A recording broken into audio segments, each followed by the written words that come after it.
নমস্কার, আমি হৈমন্তী। ফিরে এসেছি আবারও একটি নতুন গল্পের সাথে।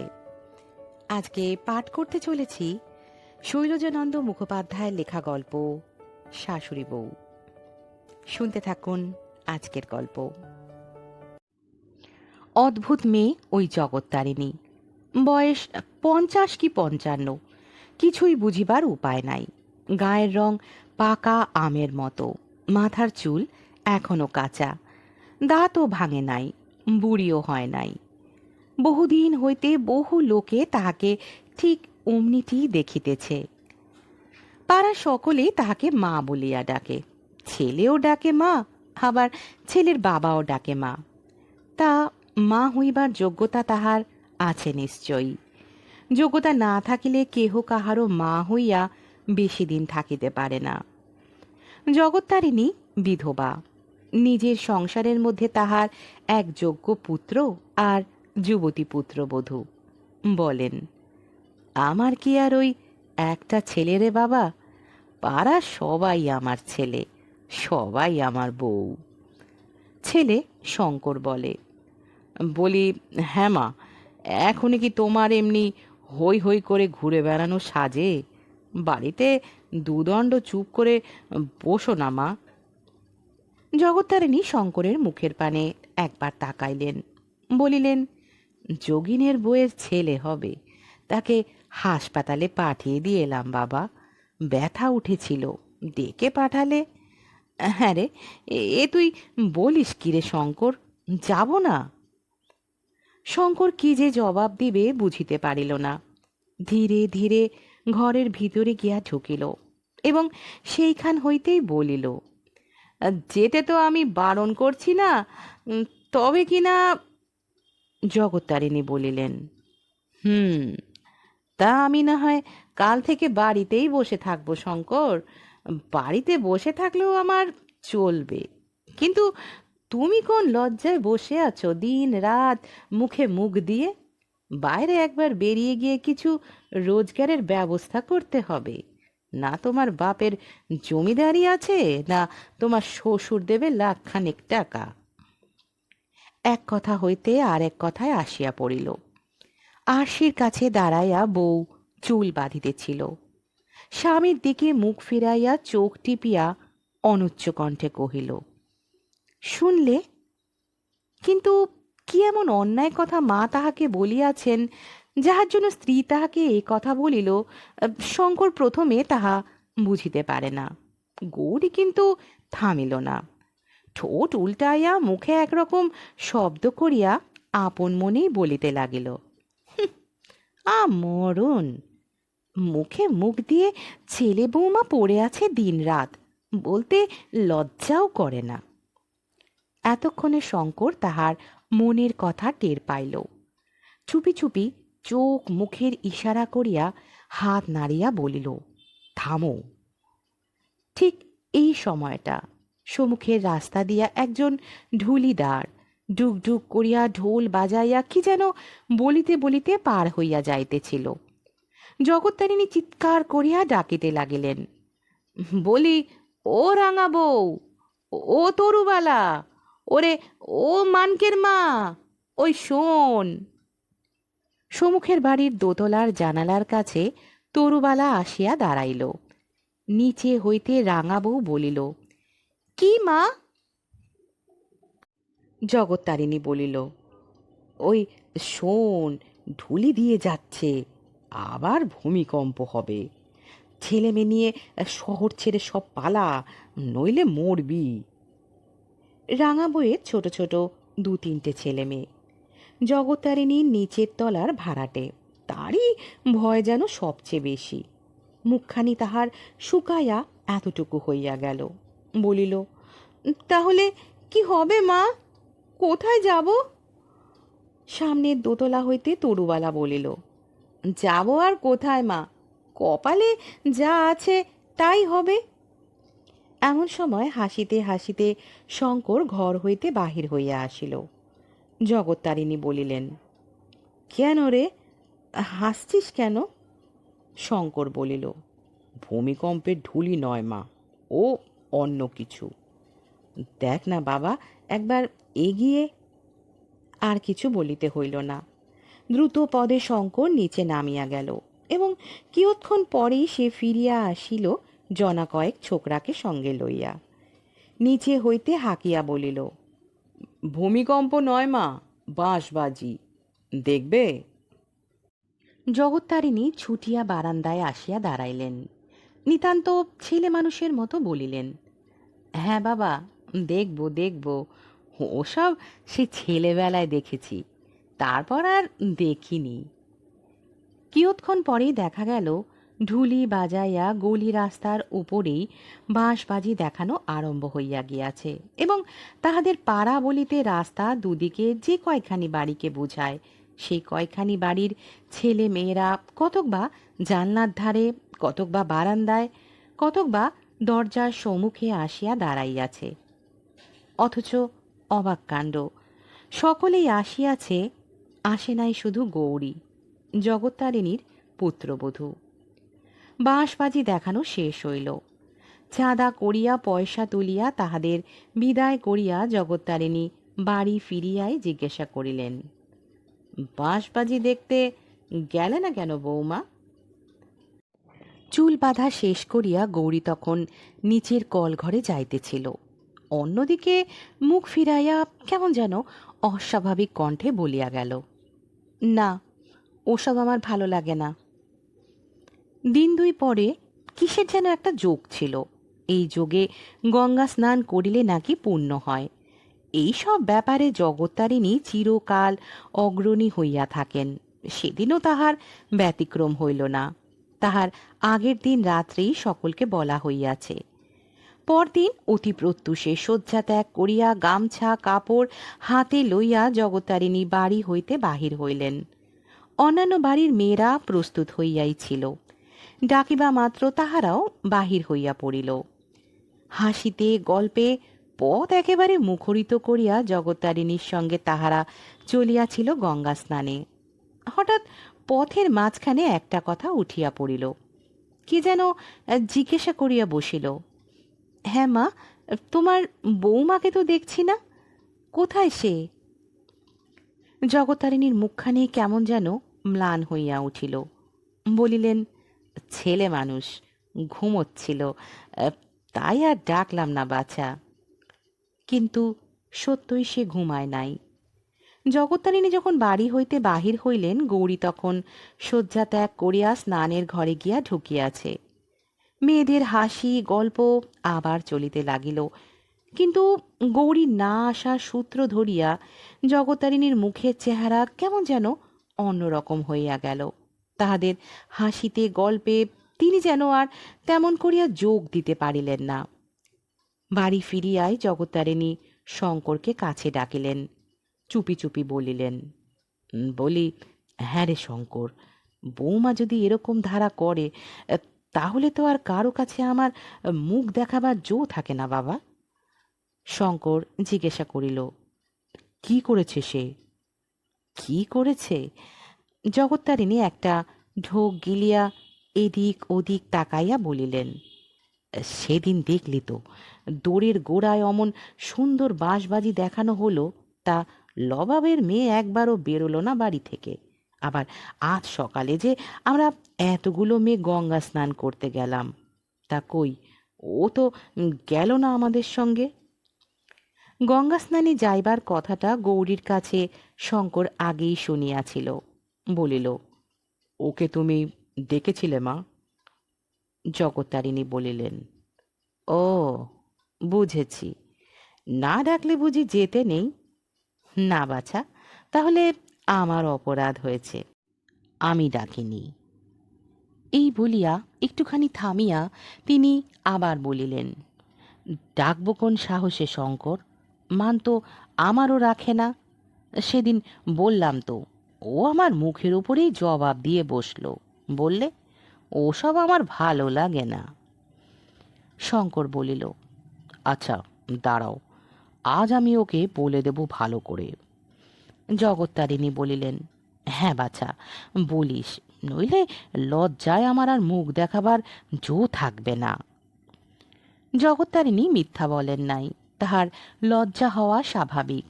পাড়ার যত মেয়ে সকলেই তাহার অনুগত, উঠিতে বলিলে ওঠে, বসিতে বলিলে বসে। অথচ নিজের বউ যদি তাহার অবাধ্য হয়, তাহলে লজ্জা রাখিবার আর ঠাঁই থাকে না। গৌরীকে সেদিন শঙ্কর বেশ ভালো করিয়া বুঝাইয়া বলিল বলিল ছি, মায়ের অবাধ্য হওয়া উচিত নয়। মা যা বলবেন এবার থেকে তাই তুমি করো। গৌরী বলিল, মা বুঝি আমার নামে তোমাকে কিছু লাগিয়েছে? শঙ্কর মুখে কিছু না বলিয়া ঘাড় নাড়িল, অর্থাৎ না, মা কিছু বলেন নাই। গৌরী বলিল, আমি ঘাস খাই না, আমি মানুষ, আমি সব বুঝতে পারি। শঙ্কর বলিল, মা বুড়ো মানুষ, আর কতদিনই বা বাঁচবেন।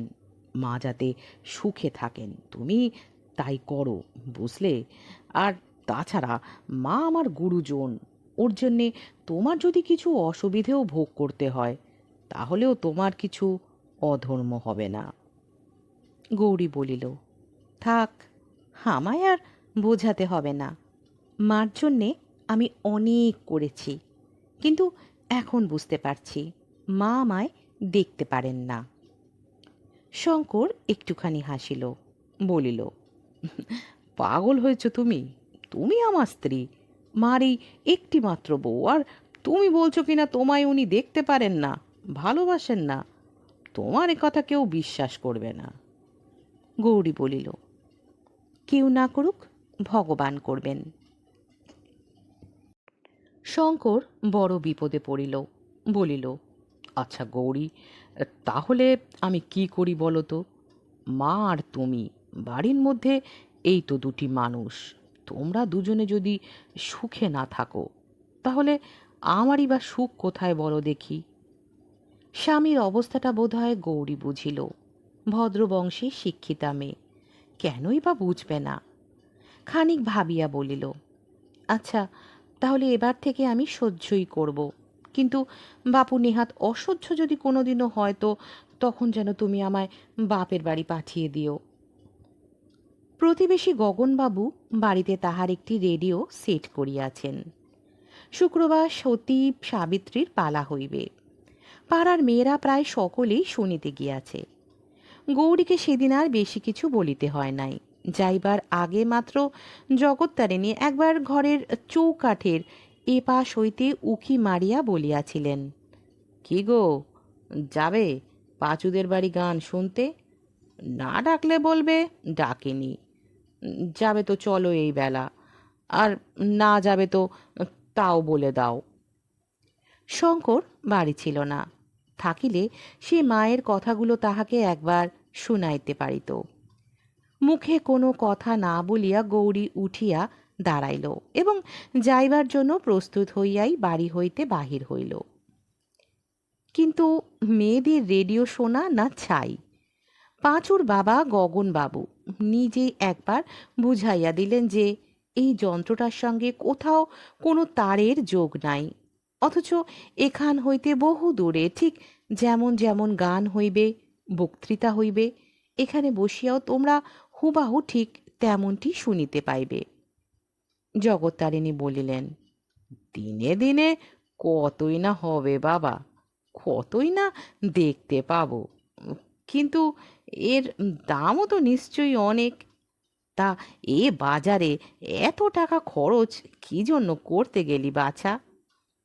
গগন ঐষৎ হাসিয়া বলিল, তাতে আর কি হয়েছে মা, তোমরা শোনো মন দিয়ে। গান আরম্ভ হইল। সকলেই অবাক হইয়া খানিকটা শুনিল, যন্ত্রটার তারিফ করিল। তাহার পর যে যার কথা লইয়া মুশকুল হইয়া পড়িল। প্রথমে অনুচ্চ কণ্ঠেই শুরু হইয়াছিল, কিন্তু কিছুক্ষণ পরেই দেখা গেল একেবারে হাট বসিয়া গিয়াছে। রাঙা বউ তাহার দুহাত ভর্তি সোনার চুড়ি গড়াইয়াছে, ভাটিয়া চুড়ি, অথচ স্বামী তাহার নিতান্ত গরিবের মতো নিচের তলায় দুখানি ঘর ভাড়া করিয়া অতি কষ্টে সংসার চালায়। দেখিয়া মনে হয় ছেলে মেয়ে লইয়া বেচারা হয়তো দুবেলা পেট ভরিয়া খাইতে পায় না। সেই তাহার স্ত্রী রাঙা বউ কিনা ঝকঝকে নতুন ৮ গাছা চুরি পরিয়া আজ গান শুনিতে আসিয়াছে। আলোচনার যোগ্য বিষয় বটে। প্রথম কথা তাহাদের ওঠে বোধ করি এই চুরি লইয়াই। রাঙা বউয়ের হাত দুইটা টানিয়া টানিয়া সকলেই একবার করিয়া চুরি কয় গাছা দেখিতে ছাড়িল না। তা দেখুক, ক্ষতি নাই। কিন্তু দু একজন তাহার মুখের ওপরেই এমন সব মন্তব্য প্রকাশ করিতে লাগিল যে বেচারা লজ্জায় একেবারে যেন মাটির সঙ্গে মিশিয়া গেল। কি একজন বলিল, কি জানি, আমার তো গিনি সোনা বলে মনে হচ্ছে না। আর একজন বলিল, গিনি সোনার চুরি গড়ানো আজকাল মুখের কথা কি? সোনার দর কত? চান টান করবার সময় খুলে রাখিস রাঙা বউ, ও রং বোধহয় বেশি দিন টিকবে না। কিন্তু সেখানে গৌরী একমাত্র মেয়ে যে তাহার দুঃখের কথা বুঝিল। রাঙা বউ তাহাদেরই নিচের তলার ভাড়াটে। মেয়েটার রূপও যেমন, গুণও তেমনই। তাই গরিব স্বামী অনেক দিনের চেষ্টার পর অনেক কষ্টে তাহার এই গহনা পরার স্বাদ মিটাইয়াছে। জগত্তারিণী ওদিকে তখন আরও ২ জন বর্ষীয়সী মহিলার সঙ্গে সতী সাবিত্রীর কথা শুনিতে শুনিতে চোখ মুছিতেছিলেন। এদিকে তাহার নজর ছিল না। রাঙা বউকে হাতের ইশারায় কাছে ডাকিয়া গৌরী তাহার কানে কানে বলিল, চল আমরা পালাই এখান থেকে। রাঙা বউ তাহাই চাহিতেছিল। সেও তাহার মুখের পানে তাকাইয়া ম্লান একটুখানি হাসিয়া চোখ টিপিয়া বলিল, চলো। গোলমাল বড় বেশি হইতেছিল বলিয়া গগনবাবু একবার নিজে আসিয়া বলিলেন, ওগো, তোমরা যে হাট বসিয়ে দিলে দেখছি। জগত্তারিণী পিছন ফিরিয়া বলিলেন, তাই না বটে বাছা, ভালো যাদের লাগছে না তারা উঠে গেলেই তো পারিস মা। গোলমাল অবশ্য একটুখানির জন্য থামিল। ২-১ জন উঠিয়াও গেল, আবার ২-১ জন ভালো করিয়া আগাইয়া বসিল। এবং সেই অবসরে রাঙা বউ ও গৌরী কোন সময় যে সেখান হইতে উঠিয়া চট করিয়া পলায়ন করিয়াছে জগত্তারিণী কিছুই বুঝিতে পারেন নাই। গান বন্ধ হইলে পর বৌমাকে খুঁজিতে গিয়া দেখিলেন বৌমা নাই। বলিলেন, চলে গেছে বুঝি? আবাগির বেটির এসব কিছু ভালো লাগে না।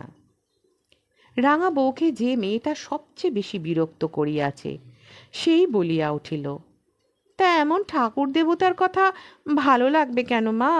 গয়না কাপড়ের কথা হতো তো ভালো লাগে। জগত্তারিণী গম্ভীর মুখে বাড়ি ফিরিয়া আসিলেন। কিন্তু এই সামান্য ব্যাপার লইয়া যে এত দূর গড়াইবে কেহ তাহা স্বপ্নেও ভাবে নাই।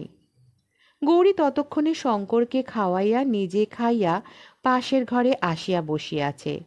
জগত্তারিণী জিজ্ঞাসা করিলেন, চলে এলে যে বৌমা? চলিয়া আসিবার আসল কারণটা গোপন করিয়া গৌরী বলিল, ওকে খেতে দেবার জন্য উঠে এলাম। সত্য কথাটা বলাই বোধ করি তাহার উচিত ছিল। শঙ্করকে খাওয়াইবার জন্য উঠিয়া আসিয়াছে শুনিয়া জগত্তারিণী রাগিয়া একেবারে অগ্নিমূর্তি হইয়া উঠিলেন। বলিলেন, তোমার হাতে না খেলে ওর বুঝি পেট ভরে না? বলি, হ্যাঁ রে শঙ্কর, সে কথা আমায় বলতেই তো পারতিস। গৌরী চুপ করিয়াই ছিল। শঙ্কর দেখিল এক্ষেত্রে তাহার কোনো দোষ নাই। বলিল, চুপ করো না মা, কি হয়েছে কি তাতে? জগত্তারিণীর গলার আওয়াজ সহসা অন্যরকম হইয়া গেল। বলিলেন, না বাবা, হয়নি কিছুই। গর্ভধারিণী মারছে তোর বিয়ে করা বউ যে একদিন বড় হবে, সে কথা জানতাম না বলেই কথাটা বলে ফেলেছি। আর তাছাড়া আমি সামনে বসে থেকে না খাওয়ালে তোর পেট ভরে না ভাবতাম। তা বেশ, কাল থেকে তুমি ওকে খেতে টেতে দিও বৌমা। এই বলিয়া জগত্তারিণী তাহার নিজের ঘরে গিয়া ঢুকিলেন। কি যে তাহার হইল কে জানে, কিয়ৎক্ষণ পর কান্নার শব্দে সহসা চমকিয়া উঠিয়া শঙ্কর পাশের ঘরে গিয়া দেখিল মা তাহার মেঝের উপর উপুর হইয়া পড়িয়া ফুলিয়া ফুলিয়া কাঁদিতেছেন। শঙ্কর বলিল, এ আবার তোমার কি হলো মা, কাঁদছ কেন? জগত্তারিণী তেমনি কাঁদিতে কাঁদিতেই জবাব দিলেন, কেন যে কাঁদছি তা তুই কেমন করে বুঝবি বাছা? যা, ঘুমোগে যা। শঙ্কর দেখিল রাত্রের খাবার তাহার ঘরের এক পাশে তেমনি ঢাকা দেওয়া পড়িয়া আছে। বলিল, ওঠো মা, ওঠো, তুমি খাও আগে, তারপর আমি যাচ্ছি। না বাবা, আমি এখন খেতে পারবো না, তুমি যাও। বলিয়া তিনি বোধহয় আবার নতুন করিয়া কাঁদিতে লাগিলেন। শঙ্কর কিছুতেই যখন তাহাকে উঠাইতে পারিল না, তখন সে নিরুপায় হইয়া ম্লান মুখে গৌরীর কাছে আসিয়া দাঁড়াইল। বলিল, ওগো, তুমি একবার দেখো দেখি চেষ্টা করে। গৌরী বিছানার উপর উপুর হইয়া শুইয়াছিল। ঘাড় নাড়িয়া বলিল, না, আমি পারবো না। তোমার মা, তুমি দেখোকে চেষ্টা করে। দেখা গেল তাহারও দুই চোখ জলে ভরিয়া আসিয়াছে। নিরুপায় শঙ্কর স্ত্রীর শয্যা পার্শ্বে কিয়ৎক্ষণ চুপ করিয়া দাঁড়াইয়া রহিল। তাহার পর আবার সে তাহার মার ঘরে গিয়া দেখিল জগত্তারিণী তখনও তেমনি শুইয়া আছেন। কান্না তাহার তখনও থামে নাই। একদিকে স্ত্রী, একদিকে মা, কি যে করিবে ভাবিয়া সে কিছু ঠিক করিতে পারিতেছে না। এমন সময় পিছনে দরজার কাছে পায়ের শব্দ হইতেই শঙ্কর পিছন ফিরিয়া তাকাইল। দেখিল তাহাদেরই পাড়ার ৮-১০ বছরের একটা মেয়ে আসিয়া দাঁড়াইয়াছে। জিজ্ঞাসা করিল, কি রে টুনি, কিছু বলছিস? টুনি ধীরে ধীরে বলিল, মাকে ডাকতে এলাম। কেন রে, কি হয়েছে?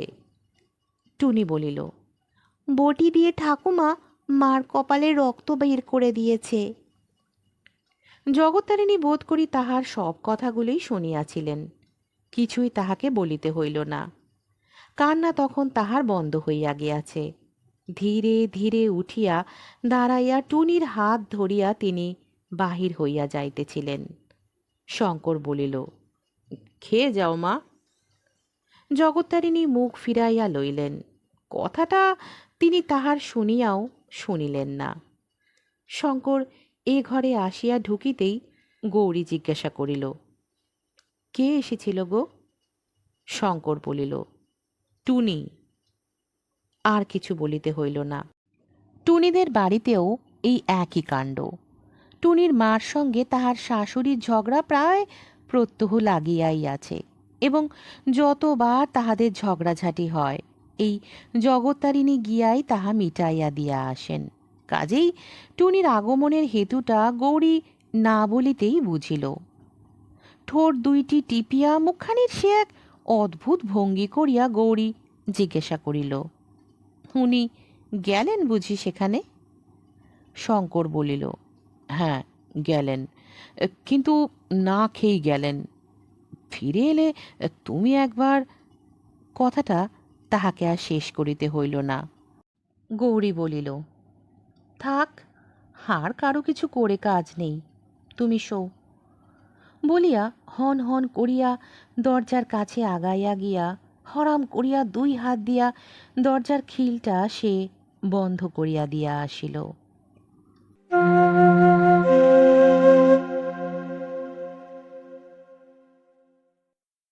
এতক্ষণ শুনছিলেন আজকের গল্প শাশুড়ি বউ। গল্পটি আপনাদের কেমন লাগলো কমেন্টের মাধ্যমে জানাতে পারেন। আর ভালো লাগলে গল্পটিকে লাইক করবেন, আপনাদের প্রিয়জনের সাথে শেয়ার করবেন, আর আমার এই চ্যানেলটিকে সাবস্ক্রাইব করে পাশে থাকবেন। আজকের মতো এখানেই বিদায় নেব। ফিরে আসবো আবারও একটি নতুন গল্পের সাথে। ভালো থাকবেন, সুস্থ থাকবেন।